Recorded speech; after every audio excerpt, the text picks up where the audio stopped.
Selamat datang di X Undercover. Channel ini merupakan perbincangan antara Dr. Jaya dan Pak Franky yang bertujuan untuk edukasi serta menceritakan pengalaman Dr. Jaya sebagai ahli forensik dan patologi. Sekedar informasi terkait jadwal tayang X Undercover yang akan tayang setiap hari Senin, Rabu, dan Jumat. Maka dari itu, untuk mendukung channel ini agar selalu memberikan tayangan yang informatif dan edukatif, kalian bisa dukung kami dengan cara like, comment, subscribe, dan share. Dan selamat menonton! Barang siapa menyarankan, memberitahu atau memberikan petunjuk sarana untuk melakukan suatu tindak pidana ini, eutanasia, hukumannya 4 tahun. 462. Yang namanya eutanasia itu adalah dengan sengaja membantu orang menghilangkan nyawa atas permintaan yang bersangkutan dengan bersungguh-sungguh. Dok, kan kalau hak asasi itu kan salah satunya untuk hak hidup layak, dok, ya, kalau nggak salah ya. Tapi orang punya hak nggak untuk mati? Tidak. Jadi Itu jawabannya tuh tidak. Karena kenapa? Biasanya itu orang bilang tuh ada 3 hal yang di luar kuasa manusia. Pertama, lahir. Terus Hidup, mati, itu adalah hak Tuhan. Makanya kalau karena lahir itu adalah hak Tuhan, orang nggak bisa bilang ini nggak boleh lahir, bukannya diaborsi. Bukannya itu dokter obsgin, dok, sini kamu lahirin, saya operasi sesar. Nah, Ya, tapi dia berhak lahir, nggak bisa ditahan mereka. oh gitu ya. Ya, itu satu. Jadi sama satu lagi katanya nggak bisa diatur tuh sama jodoh mereka. Katanya pada waktu kita mau dilempar ke dunia tuh kita ada diikat tuh ujung jarinya sama benang merah. Ada yang ini cewek, ini cowok diikat tuh udah ada benang merahnya. Nanti kapanpun kalau namanya jodoh pasti ketemu nanti. Serius, dok? Katanya itu ceritanya. Nah, soalnya kalau gitu banyak yang tali merahnya banyak, dok. Hah? Itu pasti ada lagi lalai itu kan. Enggak, makanya itu orang bilang itu nggak bisa makanya that's why yang selalu diributkan apa? Abortus sih di awal dan di terakhir hukuman mati. Orang bilang untuk mati itu adalah hak Tuhan, bukan haknya manusia. Lahir, kenapa kamu yang melarang dia lahir sehingga kamu harus aborsi? Jadi gitu, dok ya. Jadi tapi sebenarnya seperti itu. Tapi tahu nggak? Kadang-kadang ada satu kondisi tertentu di mana orang ini katanya jadi nggak bermartabat sebagai manusia kalau dia kondisinya sengsara sekali, sehingga orangnya udah gua akhiri deh kesengsaraannya. Misalnya dia orang nih satu gempa bumi, wah ketimpa bangunan, kakinya hancur remuk, nggak bisa dia ngapain, nggak ada dokter bedah, nggak ada apa, nggak ada transfusi darah, nggak ada apa, dia kesakitan. Kalau tentara sih mereka udah diajarin. Begitu dia temennya gitu udah nggak bisa diapa-apain, langsung ditembak aja dia. Duas. Masa, dok? Tentara kayak gitu kejamnya, dok? Iya. Wah, bukan kejam, justru yang dianya ini minta, lu tembak gue deh, gue udah nggak tahan nih, sakit banget. Karena udah nggak ada harapan. Nah, kasih aja pistolnya, jangan tembakin orang. kan gini. Sebenarnya hal itu tuh udah jadi perdebatan di zaman Romawi Yunani kuno dulu. Ribuan 300 sampai 600 sebelum Masehi, 600 sampai 300 sebelum Masehi. Itu zaman Romawi Yunani. Mereka bilang kalau orang kena penyakit itu kemudian sengsara setengah mati, maka kita supaya dia martabatnya tuh kita jaga dan supaya mengakhiri penderitaannya, kita boleh melakukan eutanasia. Itu yang ngomong itu Socrates sama Plato. Itu 2 orang filsuf yang bilang kalau memang hidupnya sengsara banget, orang itu tidak layak mengalami kesengsaraan terus-menerus. Kita harus akhiri supaya dia tuh hidup dengan bermartabat, sehingga orang tahu dia dalam kondisi nggak sampai mengeluh. Jadi artinya pendapat ini bukan merubah, melawan teori pertama tadi. Iya, karena kenapa? Itu ada satu kondisi di mana itu kita justru menolong dia dengan cara kita mengakhiri. Kadang-kadang orangnya ini yang minta. gue udah nggak tahan lagi, matiin aja gitu. Nah itu seperti itu. Nah sampai ke bapak kedokteran itu namanya Hippocrates. Hippocrates itu dia yang bilang bahwa setiap dokter harus menghargai kehidupan dan segala macam. Tapi dia sendiri masih membuka peluang in case ada orang menderita suatu penyakit yang nggak mungkin disembuhkan dan dia menderita sekali, boleh di euthanasia. Contoh penyakit yang nggak bisa disembuhkan, dok. Kanker stadium akhir, stadium 4. Udah nggak bisa tuh ya. Dia udah kesakitan terus, dikasih morfin terus, tapi udah kasih morfin pun masih sakit. Nah, untuk itu jadi artinya di dalam sejak zaman dahulu pun kalau pada kondisi ekstrim itu mereka melakukan yang namanya euthanasia. Kalau DNR termasuk proses euthanasia nggak, dok? Nah, euthanasia itu ada dua, ada yang aktif, ada yang pasif. Kalau yang aktif kita memberikan sesuatu atau melakukan tindakan sesuatu sehingga dia meninggal. Ya. Kalau Itu aktif, pasif ya? kita tidak memberikan sesuatu yang diperlukan. Jadi, DNR yang pasif. itu yang pasif. Pasif itu boleh. Tidak ada Pasif. yang melarang. Dia sendiri bilang, saya tidak mau dipasangin alat segala macam. Saya mau mati sewajarnya. Maka dokternya begitu dia perlu dikasih antibiotik, dokter nggak kasih antibiotik. Nah, Cuman sekarang tetap harus ada minimal DNR itu. Kalau dia perlu infus, kurang cairan masih tetap harus diinfus. Tapi kalau darah mungkin enggak lah. sekarang Oksigen kalau, ya harus oksigen itu kebutuhan kan. Nah sekarang gini, dok, saya mencoba melihat dari dua kasus nih, dok. Kasus yang pertama adalah seseorang yang minta euthanasia tapi tidak diberikan euthanasia, satu. Yang kedua, seseorang minta DNR tapi masih dilakukan tindakan aktif penyelamatan. Nggak boleh. Yang pertama, kalau yang pertama orang minta euthanasia, enggak, saya nggak mau, Emang nggak boleh. Itu juga nggak salah ya artinya. Ya itu yang harus dilakukan. Dokter nggak boleh melakukan euthanasia aktif. Kalau DNR dia dengan sadar menyatakan dia tidak mau diberi obat-obatan. Ya artinya dia mau. Kalau dia melakukan itu malah salah. Iya. Si dokter kemudian dengan inisiatifnya sendiri ditambahin obat sini, obat situ. Salah. Karena kalau yang gituan nanti dia bisa digugat sama keluarga. Nah sekarang begini, masalah ini akhirnya bikin dilema.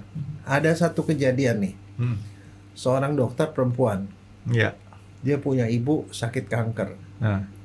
Sakit kankernya sudah menjalar kemana-mana, udah stadium 4, nggak bisa sembuh, udah pasti tinggal nunggu meninggalnya doang. Tapi kesakitan karena kena ke tulang, sakit sekali, dikasih obat morfin, hilang, kabuh lagi, kasih lagi sampai sekali waktu dia ngomong ke anaknya, karena ini anaknya kan, ibu udah nggak tahan, lebih baik mati, kamu suntik aja saya mau sama morfin. Overdosis. Anaknya bilang, saya di kedokteran tidak diajarkan itu. Dia nggak mau.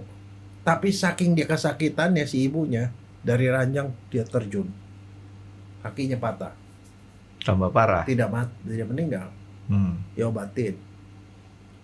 Tapi kan kankernya masih ada. Dia minta lagi ke anaknya. Kata anaknya, nggak boleh mah. Saya tuh nggak mungkin melakukan itu, apalagi terhadap ibu sendiri. Dia terjun lagi. Setelah beberapa kali akhirnya dia mikir, apa yang mesti gue lakukan? Kalau diminta ke orang lain pasti nggak ada yang mau.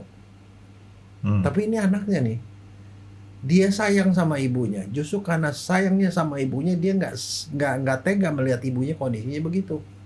Bahkan sampai menyakiti dirinya sendiri. Maka demi rasa cintanya sama si ibunya, dia suntik morfin lebih banyak. Ibunya meninggal dan kemudian dia melapor ke polisi. Ini kejadian beneran, men. True story ini, dok. Dia melapor ke polisi, akhirnya di polisi dilanjutkan ke kejaksaan segala macam. Akhirnya pengadilan memutuskan kamu betul melakukan pembunuhan terhadap ibumu sendiri, tetapi karena pembunuhan itu kamu lakukan dengan cinta kasih, karena kamu tidak tega untuk itu, maka dengan ini kamu diberikan pemaaf. Jadi eutanasia itu salah melakukan pembunuhan, tetapi dia ada unsur pemaaf. Dilakukannya bukan buat kepentingan si dokter, tapi buat kepentingan si orang ini, dan didasarkan atas dasar cinta kasih.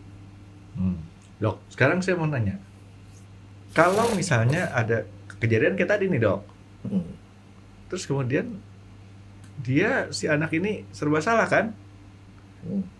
Dia bilang, mah kalau kayak begitu nih deh, suntikan morfinnya di sini mah, dosisnya ini pasti lewat lah, mama suntikin sendiri. Nah, kalau bagaimana dengan kasus kayak di gitu? Undang-Undang Indonesia, undang-undang yang lama nih, ada pasal 55. Barang siapa membantu orang melakukan tindak pidana, dia tetap dihukum. Enggak, kan kita cuma ngomong. Nah, itu namanya memberi petunjuk, Franky. Oh, itu Di termasuk Undang-Undang KUHP baru pun ada pasalnya 462. Barang siapa menyarankan, memberitahu atau memberikan petunjuk sarana untuk melakukan suatu tindak pidana ini, eutanasia, hukumannya 4 tahun. 462. Jadi Undang-Undang KUHP dengan baru. kata lain di Indonesia tidak diperbolehkan dok. Tidak boleh. Apapun alasannya. Dulu waktu KUHP masih lama, itu hukumannya 12 tahun. Pasal 344. Barang siapa dengan sengaja membantu orang lain, membantu orang lain mengakhiri hidup atas permintaan bersungguh-sungguh dari yang bersangkutan, hukumannya 12 tahun. Pada Undang-Undang KUHP yang baru, Undang-Undang Nomor 1 Tahun 2023, dikurangi jadi 9 tahun. Yang aktif ya. Nah, kalau dia memberikan petunjuk atau memberikan sarana untuk melakukan itu, kenanya 4 tahun. Itu 462, itu 461. Jadi lebih ringan. Lebih ringan. Sekarang gini dok, dia pura-pura nih dok, ketinggalan jarum suntik, isinya morfin, dengan harapan nggak usah ngomong, nggak usah apa, tapi pura-pura ketinggalan, siapa tahu emaknya. Enggak, itu akan digali sama penyidik. Barang itu adalah barang yang nggak mestinya ditinggalkan sembarangan. Dan untuk dapetin yang begituan, seorang dokter tuh harus neken buat pasien siapa untuk apa. Jadi artinya tetap tidak bisa membuktikan bahwa dia tidak terlibat gitu ya? Ya. Sekarang gitu Nah, dok ya? sekarang begini. Sekarang karena itu selalu jadi kontroversial di mana-mana, di begini-begini selalu ada pelanggaran segala macam. Akhirnya beberapa negara itu membuat keputusan udah dilegalisir aja deh sekalian. Ada berapa? Belgia, Swedia, Belanda. 3 negara itu membolehkan. Nah, akhirnya kalau membolehkan jadi gimana? Sekarang nih ada orang yang sakit kanker terminal stadium akhir. Dia tidak sanggup lagi, dia minta eutanasia, tidak bisa diinin. Maka sekarang ada turisme khusus buat itu. Dia ngedaftar ke agennya, agennya itu membawa pasiennya ke Belanda, Swedia, atau ke Belgia. Di sana dia berobat ke dokter tertentu tuh yang sudah dikasih izin untuk melakukan eutanasia. Berobat, dokter itu menganalisis memang betul ini stadium akhir, tidak bisa disembuhkan. Gini. Setelah selesai, dia melakukan eutanasia. Mungkin ada informed consent segala macam, melakukan eutanasia. Setelah selesai dia mengadu ke ada satu panitianya di sana, ada satu badan. Dia mengadu, saya melakukan eutanasia terhadap pasien saya ini. Pasien saya ini menderita penyakit ini buktinya begini. Saya sudah periksa memang itu stadium akhir. Saya sudah melakukan eutanasia. Oke, mereka di sana dirapatin. Setelah dirapatin, oke, memang sesuai dengan undang-undang ACC, selesai. Nanti balik ke sini dalam peti jenazah. Nah, dok, faktor-faktor apa aja yang di negara tersebut membolehkan orang Nih, satu euthanasia? Hmm. Itu adalah penyakit yang terminal, tidak bisa disembuhkan lagi. Hmm. Dilakukan setelah melakukan evaluasi dan dilaksanakan oleh orang yang yang punya pengetahuan tentang itu dan bertanggung jawab oleh dokter yang profesional. Ketiga, itu tindakannya tidak menyakitkan. Artinya harus pakai morfin. Jadi nggak boleh misalnya, ya mau di euthanasia harus digantung gitu. Itu dianggap tidak. Kalau dikasih morfin, dia tiba-tiba langsung malah sakitnya hilang dan segala macam, kemudian lewat. Nah, dok, sekarang ini penyakit yang agak aneh nih, dok. Gila judi sampai nggak bisa disembuhin, dok. Akibatnya utangnya numpuk. Dia minta di euthanasia. Nggak bisa. Nggak boleh. Padahal itu kan. Nah, sekarang pertanyaannya begini. Nah. Pertanyaan di Indonesia, pernah ada nggak kejadian seperti itu? Dokter nggak pernah ada yang mau melakukan. Tetapi kalau pengadilan memutuskan, bisa dilakukan. Ada. Di Indonesia ada 3 kasus. Ada. Jadi walaupun itu di undang-undangnya nggak boleh, tapi pernah kejadian. Ada orang tsunami Aceh. Ini belum lama dong, 2000-an nih. 2017. Dia tsunami Aceh, jadi pengungsi. Kondisinya parah, apa semua hilang. Kondisi jadi dia mengalami kesengsaraan dan segala macam. Jadi akhirnya itu dia tidak, hidupnya sengsara, susah secara ekonomi begini. Dia putus asa. Dia minta ke pengadilan Aceh untuk izin euthanasia. Jadi bukan karena sakit nih, dok? Bukan. Karena sudah ketidakmampuan lagi, ketidakmampuan secara fisik, Nggak bisa finansial, makan, nggak bisa apa. Dia sendiri lumpuh. Istrinya pokoknya nggak bisa ngapa-ngapain deh. Pokoknya akhirnya dia susah hidup. Rumah nggak ada, apa segala macam. Minta izin di situ. Akhirnya diputuskan sama pengadilan, ditolak. Alasannya kenapa? Karena nggak jadi. Karena itu adalah sesuatu yang sebenarnya bisa diperbaiki. Kan ada undang-undangnya, dok. Akhirnya kemudian Kan fakir miskin dan orang-orang nggak mampu harus ditanggung negara. iya, artinya memang bahwa itu euthanasia bukan solusi. Akhirnya orang itu kemudian sebelum itu keputusannya itu jalan juga, terus akhirnya dia tarik keputusannya. Nggak jadi deh, gua nggak jadi minta deh. Beli deh. Nggak tiba-tiba dia bilang, ngapain ya gua mau mati ya? Gua masih punya harapan hidup. Jadi dia menarik diri. Akhirnya dia nggak jadi. Di Belanda, dok ya. Wah, di Indonesia. Jadi di Belanda udah di ACC tuh, dok. Yang kedua itu ada Nyonya Agian. Nyonya Agian itu orang-orang dia kena kondisi, dia mengalami brain death. Apa tuh brain death? Mati otak. Oh, oke. Brain death. Dia berobat ke dokter, terus kemudian nggak bangun-bangun, dirawat di rumah sakit. Suaminya memberikan sampai jual-jual barang segala macam, itu perawatan si perempuan itu. Sampai habis-habisan keluarganya. Sampai akhirnya rumah sakit itu bilang udah nggak ada uang lagi, nggak bisa dirawat ini. Akhirnya dirawat, dipindah-pindah tuh dari satu rumah sakit pindah ke RSCM. Di RSCM ditaruhlah di samping sana. Mula-mula sih digratisin selama sekian lama-lama. RSCM bilang nyerah lah, karena kan dia itu kan memerlukan ruangnya, itu diperlukan sama pasien lain, diperlukan begini-begini, dan perlu dikasih obat dan segala macam. Akhirnya dilepas lagi. Akhirnya terakhir tertampar di satu rumah sakit di daerah Bogor. Rumah sakit itu menampung dia. Jadi pojokan aja situ, nggak ada yang meriksa, nggak ada yang ngapain. Ya cuma dikasih makan aja di situ. Tapi nggak bangun-bangun. Pada waktu itu suaminya yang minta ke pengadilan. Minta supaya dia dikasih izin istrinya di euthanasia. Minta ke DPR, ditolak. Dia bilang nggak bisa. Nah, karena kasus itu ada satu lagi kasus lagi. Jadi artinya di Indonesia tuh pun kasus itu ada, Regi. Dan kasusnya ada, cuman nggak sukses, dong ya. Ada satu pasien juga yang kondisi kayak gituan, dia brain death, akhirnya nongkrong di Panti Rapih, Jogja. Hmm.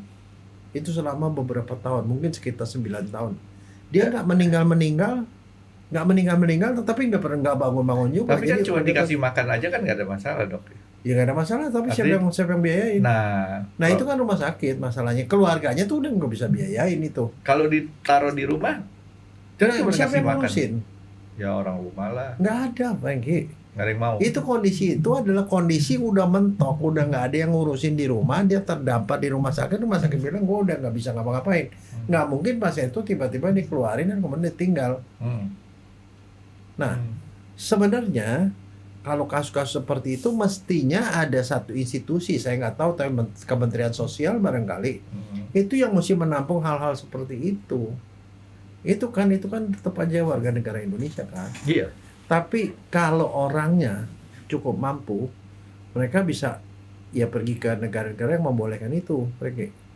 Hmm.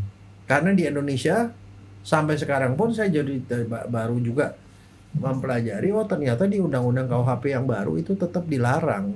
Cuman ada pengurangan hukuman dari 12 tahun jadi 9 tahun. Terus kemudian ada tambahan lagi situ, memberikan sarana dan membantu orang melakukan eutanasia, Hmm. itu termasuk tindak pidana juga, 4 tahun penjara, Franky. Hmm. Gitu, Dok ya. Jadi artinya di Indonesia tuh secara undang-undang nggak ada dah yang berhasil. Aktif. Ya berhasil Wah. membolehkan orang eutanasia. Ya, tetapi sekarang pandangan kamu soal penyelundupan hukum itu kan sebenarnya penyelundupan hukum di sini nggak boleh, Hmm. dibawa ke luar negeri yang boleh, sampai di sini udah bawa dalam peti mati. Oke, nah Dok, sekarang pertanyaan saya kan gini, karena ini menyangkut masalah hukum. Tadi dokter bilang membantu adalah hukumannya. Dia berangkat masih dalam keadaan hidup, Hmm. pulang di peti mati. Hmm. Dibantu oleh siapa? Dibantu sama orang yang ngurus-ngurusnya tadi, Dok. Berarti kan Enggak. dia setuju untuk melakukan pembunuhan. Bukan, tetapi masalahnya di sana kan legal. Iya. Itulah masalah. Ini sama persis seperti orang di sini perkawinan dua orang ini nggak diizinkan secara agama. Nah, Dia itu, pergi ke Australia. itu kan ada Di- hukumannya, Dok. Nah. Hukumannya kan cuma masalah nggak diakuin. Harusnya. Ya enggak, Nah. itu namanya kan tetap penyelundupan hukum. Iya, Franky. iya, tapi yang di sini kan berbeda kalau menurut saya nih, Dok ya. Dia membantu untuk melakukan pembunuhan terhadap si korban yang tadi awalnya dia berangkat hidup, Enggak, pulangnya ini mati. keputusan itu bukan pada orang yang ngurus ini. Keputusannya di dokter sana. Nggak ada jaminan bahwa dia pergi ke sana di sana dikabulkan, Franky. Kalau pemeriksaannya tidak memenuhi, tidak dikabulkan. Jadi kebanyakan keputusannya ada di sebelah sana. Di sebelah sana yang sesuatu yang legal. Istilahnya kalau dia pergi ke tempat yang di situ adalah legal, maka dia tidak bisa diapa-apain. Jadi bisa. Bisa. Walaupun kayak tadi argumen saya, kamu membantu untuk mencoba melakukan percobaan pembunuhan. Waduh, makin keren Ya, bahasanya, Dok. pembunuhan yang didasarkan, ini euthanasia itu adalah harus ada kata-kata. Pembunuhan yang didasarkan dari permintaan yang bersangkutan sendiri secara tulus. Yang bersangkutan kan, Dok ya. Iya, yang bersangkutan yang minta. Kalau bukan yang bersangkutan, Oh, itu pembunuhan. nah itu maksud saya. Jadi Ya, artinya ya kalau enggak, yang nama euthanasia itu adalah dengan sengaja membantu orang menghilangkan nyawa Jadi, atas permintaan nih. yang bersangkutan dengan bersungguh-sungguh. Oke, jadi maksud saya gini, pertanyaan saya tadi sebenarnya mungkin lebih lengkapnya gini. Orang sudah koma, nggak bisa ngapa-ngapain nih, Dok. Dia nggak tega ngeliatin komanya tadi. Ya udahlah, bawa aja ke Belgia, beli coklat Belgia gitu kan. Pulang, masuk peti. Dia kan tidak bisa apa-apa. Bisa dihukum nggak, Dok? Situ. Begini, kalau dari segi hukum, orang yang tidak bisa bertanggung jawab atau tidak cakap, dia dalam kondisi pingkok, kondisi koma atau ini, dia tuh tidak cakap, Franky. Maka hak perdatanya itu jatuh ke next of kin, ke istri atau suami. Kalau istri atau suami nggak ada, ke anak yang besar di atas 21 tahun atau sudah kawin, kemudian jatuh ke orang tuanya atau jatuh ke saudaranya. Jadi mereka kasih izin atau meminta itu masih boleh. Kalau lihat dari segi hukum. dari segi hukum. Ya. Jadi dianya sendiri bukan yang minta, tapi artinya Kalau ada orang, misalnya saya sebagai dokter ngelihat nih pasien terminal, stadium akhir, dia udah kesakitan, saya inisiatif sendiri mau bantu dia, saya suntik, itu bukan eutanasia. Itu namanya pembunuhan, Bre. Ini yang dari pihak si pasiennya itu yang minta. Iya, iya. Saya cuma membantu gitu. Ada filmnya tuh, Dok. Hah? Yang kejadian itu suster atau dokter yang kejadian itu, ada filmnya tuh. Sampai korbannya ratusan. Iya. Ya, tapi kan makanya that's why kalau di negara-negara yang mengizinkan itu mereka tuh ada kriterianya. Jadi setelah dia melakukan eutanasia itu pun dia melaporkan kejadiannya itu ke bironya itu, biro dari pemerintah nih. Dan mereka menilai sah apa enggaknya eutanasia yang dilakukan. Kalau nggak sah dihukum dokternya. Tapi juga nggak setiap dokter itu punya atau pernah melakukan. Saya salah satu guru saya, Prof. Cohen namanya, orang Belanda. Dia itu melakukan itu karena dia udah pernah melakukan itu pada saudaranya. Dia melakukan seperti itu, akhirnya dia tuh ya diakui, oke, dia itu kompeten lah untuk menilai itu. Jadi akhirnya setelah itu dia boleh melakukan. Di Belanda ya? Ya, di Belanda. Tapi tidak dilakukan di sini ya? Enggak, karena di sini kan undang-undangnya tidak membolehkan. Kalau di sana memang dibolehkan, tapi dengan syarat. Yang kayak beberapa negara itu mereka pakai syarat yang ketat. Tapi kalau nggak boleh, yang terjadi ada jadi berlarut-larut. Berlarut-larut seperti di Amerika juga ada kejadian orang sudah stadium akhir, udah kondisinya vegetatif, tidak bisa bangun, tidak bisa apa, udah koma aja. Keluarganya minta eutanasia, pengadilan tidak mengizinkan. Didiamin aja. Pokoknya sama dia nggak ada siapa berani, nggak ada satu orang pun yang berani melakukan. Sampai akhirnya kemudian setelah sekian puluh tahun, sekian belas tahun, akhirnya ada hakim yang berani diizinkan. Baru pada saat itu dicabutlah segala macam bantuan medis. Nah, kalau kita cabut bantuan medis, apakah itu pembunuhan? Enggak. Atas putusan pengadilan ini bukan pembunuhan. Tanpa putusan pembunuhan? Enggak bisa. Makanya dokter nggak ada yang berani, karena itu termasuk pembunuhan. Oh, itu termasuk pembunuhan ya. Nah, jadi kayak gitu, Dok. Jadi itu termasuk pembunuhan ya kalau ngangkat peralatan ya. Peralatan nggak boleh, makanya dokter nggak ada yang mau. Nah, sekarang masalahnya begini Frankie. Ini belum pernah ada kejadian ya. Sekarang kan orang kan kadang-kadang bikin vlog atau bikin blog atau apa ya di internet. Saya nih iseng nih, saya bilang metode efektif untuk bunuh diri. Saya bikin vlog di itu, saya posting di media sosial saya. Salah. Enggak, saya cuma lepas begitu aja. Terus ada orang yang memang punya keinginan untuk melakukan itu. Gitu-gitu aku bikin sendiri, dia lakukan. Itu jadi salah loh, Frank. Karena memberikan petunjuk. Ya, memberikan petunjuk walaupun itu tidak ditujukan pada orang tertentu. Tapi sekarang kalau mau cari begituan gampang, Frank. Cari aja. Kamu mau melakukan apapun ada di internet. Hanya ada AI. Bagaimana cara bunuh diri yang enak gitu. Nah, dokter udah memberikan petunjuk tuh. Banyak orang itu ya yang tidak sangka yang bahwa kasus-kasus kayak eutanasia itu ada apa nggak ada. Di panti rapi itu sampai kira-kira mungkin lebih 10 tahun tuh, Frankie. Sampai setelah 10 tahun kemudian baru selesai. Tapi kebayang nggak berapa banyak itu yang biaya yang terpaksa harus keluar pada kasus itu. Tapi ada yang beberapa yang kejadian aneh. Setelah sekian tahun akhirnya pengadilan memutuskan oke, boleh dicabut. Setelah dicabut alat bantunya, ternyata masih hidup beberapa lama. Jadi baru meninggalnya beberapa saat kemudian. Tapi itu harus dengan keputusan penetapan pengadilan. Pengadilan memutuskan oke, dia dinyatakan punya hak untuk dilakukan eutanasia, dokter melaksanakan, dinyatakan meninggal pada saat itu. Nggak keputusan nggak pada dokter. Nah, kalau di Indonesia karena itu tidak boleh, mereka minta kemarin pada kasus-kasus itu, mereka minta ke pengadilan. Ini eutanasia yang nggak boleh hanya untuk manusia, Dok ya? Kalau binatang sih udah biasa. Pada anjing kan biasa. Nah, anjing kalau udah tua daripada dia sengsara begitu, itu kan itu sama. Kalau tentara ada, Frankie. Jadi kalau tentara misalnya ada orang paras jatuh, tergantung udah setengah mati masih hidup gitu, ditembak sama temannya. Itu biasa. Nggak ada masalah memang. Baru gitu. tahu tuh kalau tentara. Kalau anjing sih sering, tapi Jadi kalau anjing itu saya antara tega nggak tega dok, akhirnya saya biarin sendiri. Biasanya anjing saya Nggak, masalahnya anjingnya itu meninggalnya meninggal juga, karena tua. ya. Tapi Dan kalau meninggal karena sakit, kalau menurut saya memang harus ini. jadi yang kalau anjing saya kebetulan meninggal itu tahu-tahu ditinggal pulang, udah nggak ada. Ditinggal pergi, misalnya ke kantor atau apa dulu, ke kantor, ke terminal bis. Nah, itu pulangnya udah nggak ada. Dulu namanya kan ada yang dua-dua Doberman lagi. Yang pertama Black Label, yang kedua si Sheila.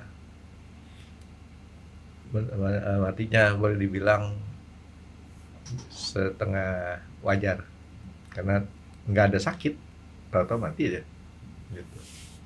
Tapi usaha untuk melakukan itu pernah kejadian tuh pada ceritanya Jatsbau kayak gitu. Jadi ada orang punya punya kuda. Kuda itu sudah melayani dia cukup lama sampai dia tua. Udah tua nggak bisa ngangkut apa-apa lagi. Sama si itunya dilepas begitu aja, dibuang di salah tempat. Udah dibuang kan dia nggak ada makan, nggak ada apa, dia repot-repot begitu. Dan di situ kan kalau pada waktu itu di zaman Jatsbau itu dia punya pengadilan. Di pengadilan itu ada gentah, di bawahnya tuh ada tali.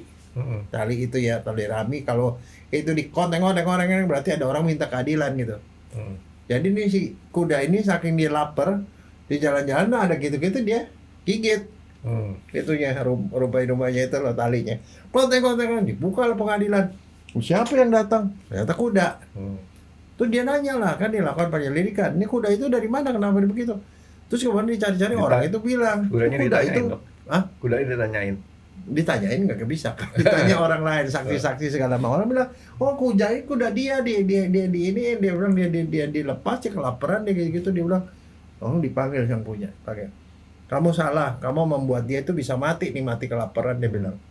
Dia kan sama dengan euthanasia nanti mati kelaparan. Kamu udah dapetin jasa dari dia, kamu tuh saya hukum, kamu tetap harus piara dia sampai dia meninggal. Iya. Itu contoh.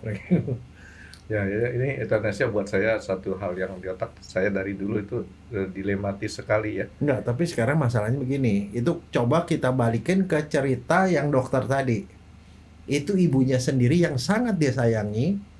Ibunya sudah tidak tahan ngomong, saya ngomong sama kamu dokter, kamu tahu bagaimana caranya euthanasia yang tidak menyakitkan. Ya, saya minta kamu. Akhirnya dia bilang dengan bercucuran air mata dia menyuntikkan itu. Makanya itu buat saya tuh dilematis banget. Di satu sisi sayang, satu sisi lagi itu, tapi ya. Tapi syaratnya di situ memang pergi. Yang namanya euthanasia itu syaratnya adalah justru karena dia minta sendiri dan dilakukan dengan rasa kasih sayang. Bahwa itu adalah yang terbaik untuk dignity, martabat sebagai manusia. Soalnya kalau tidak karena permintaan sendiri, nanti pembunuh bisa bilang saya euthanasia dia. Gitu. Oke dok, ngomong-ngomong soal euthanasia, otak saya hilang terbang ke sana sini dok. Karena ya buat saya kalau masalah hidup mati itu setuju, adalah itu hak dari pencipta kita. Dia yang membuat kita hidup, dia yang berhak untuk narik. Nah itu yang menariknya adalah bahwa negara-negara yang mengizinkan hukuman mati itu ditentang sama banyak negara, itu gara-gara itu alasannya. Indonesia termasuk yang mengizinkan tapi nggak boleh euthanasia. Mengizinkan hukuman tapi mati. Itu Pak, masih ada NB. Undang-undang baru itu bilang orang boleh dihukum mati kalau tindak pidananya itu benar-benar berat, misalnya narkoba misalnya. Dia dihukum mati, tapi pelaksanaan eksekusi itu harus tunggu 10 tahun. Itu undang-undang yang baru. Nggak boleh langsung dieksekusi. Karena kita punya pengalaman, langsung dieksekusi, tahu-tahu salah keputusannya. Makanya sekarang kalau dia dinyatakan hukuman mati, ditunggu 10 tahun. Kalau tidak ada kesalahan baru dilangsungkan. Tapi itu ya melanggar pasal itu memang. Kalau orang euthanasia nggak boleh kok, hukuman mati boleh gitu. Itu kan bukan anak dia gitu kan. Ambigu. Oke dok, nanti istilahnya mudah-mudahan sih kalau buat saya gini, ada satu cara yang lebih bijaksana dok.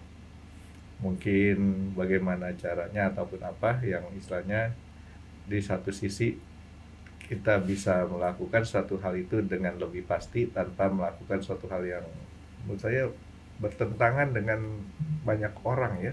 Itu bakal begini, kalau dari segi kedokteran, kenapa dokter nggak mau melakukan itu, melanggar kode etik. Ya walaupun dalam sejarah dibilang katanya Hippocrates termasuk juga menyetujui juga sebenarnya dalam kondisi tertentu. Tapi kedokteran yang selama ini ada sumpah dokter tuh melawan itu. Terus adat juga tidak mengizinkan eutanasia. Agama juga sama. Itu dia. Itu. Kecuali semuanya udah sepakat baru ya dok ya. Ya. Oke lah dok, otak saya udah nggak nyambung dok. Nggak biasa ngedenger yang kayak gitu. Terima kasih sudah menonton X Undercover. Jangan lupa like, comment, dan subscribe. Dan ditunggu ya video-video kami selanjutnya. Nah, buat kalian, jika ada pertanyaan untuk Dr. Jaya, boleh banget komen di bawah. See you guys!